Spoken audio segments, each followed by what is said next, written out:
Okay, so my first question is not really a question, it's a confession. I like Korean dramas. You do? I've seen My Lovely Samsoon twice. Are you serious? I swear. I swear.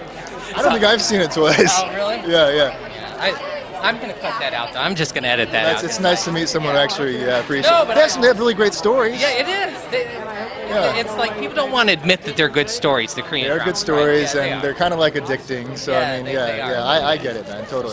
So you've been doing the Korea, U.S., and now you're in Shanghai. So has this been a conscious decision for you to kind of work different film industries? It's a conscious decision for me to maintain a presence with the Asian market. You know, make sure we do films that are pressing stereotypes and trying to, films that are more risky and doing characters that I can, like in Shanghai Calling, where you just don't see that every day, with that kind of amazing supporting cast around an Asian actor, and that's what I love about the film. So I definitely think about it, but to be honest with you, I did just kind of fall into this one, thanks to Janet, our wonderful producer. They came and found me, but I do think about it, yeah. So did you learn any Chinese? I learned Fangpi, which is farts, and I learned, of course I learned like ni hao, niao ma, like all that stuff, like, xie xie bu kuchi, all that, like thank you, the basics. But I spent my last 6 years trying to learn Korean, and after you spend 6 years, after you're 25, trying to learn a language, trying to process a new language is like, yeah, you can't do it. Yeah, I know I saw how good your Korean was in the Korean. It's getting there, yeah. Good. So Janet they actually approached you about doing the film? They came looking. I had a brutal audition session, like 2 hours long, where they took me through every scene, and they sat back there with their arms crossed like this, like, is he our guy? And I said, I just went for it, and it was amazing. And then they casted me, and we ended up in China working our butts off together. Okay, so if they took 2 hours, then they didn't watch Father and know that you could really deliver a good acting role. They didn't. Apparently you did. I did. Yeah. Great film. Well, thank you very much. Yeah. Well, this was a new thing for me because this is comedy. And it was something I wanted to try really, for a long time, and I never had the chance to try real comedy, and it's not easy, So Daniel, our director, worked in comedy for a long time, and he was kind of more like, can this guy deliver the jokes type thing, because we need to be able to watch him through the whole film, and it was a compliment when he said that I got the part, because I knew it wasn't an easy thing for him. Was that your first time in Shanghai, actually? No, I've been back and forth. When you work in Asia, it's quite small, so we do events there and things, but for a production, that was my first time. So maybe you can tell us a little bit about your character, because I know he starts out in New York, doesn't he? I haven't seen the film yet. He's a Chinese-American lawyer. He's in New York working for a firm on the brink of a promotion.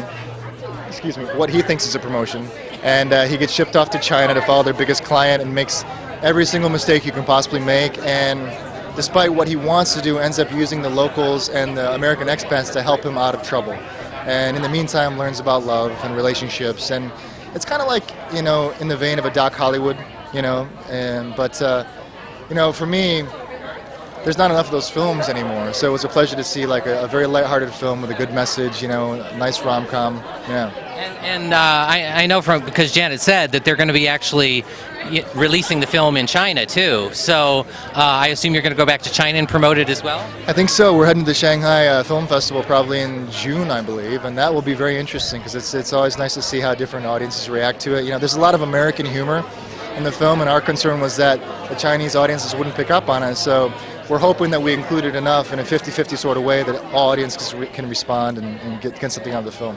And while we mostly have an English language audience, we do have a Youku page, so we'll post it there and promote the Shanghai Film Festival too. So you also have, didn't I see something about Point Break being a remake or something? That was a rumor. Oh, that's not happening. I was actually in talks for that, but what happened was because Patrick passed away.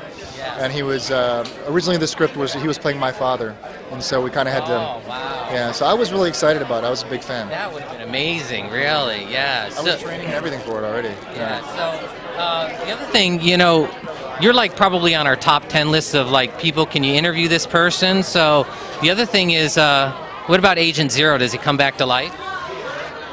If I had my way, he'd be alive and well. But the helicopter crash really screwed him up. Let's be honest. But they're doing Wolverine now, and the thing about that film was that it was an origins film.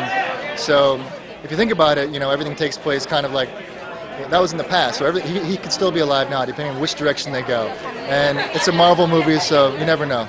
This is Daniel Henney giving a shout out to Asians on Film.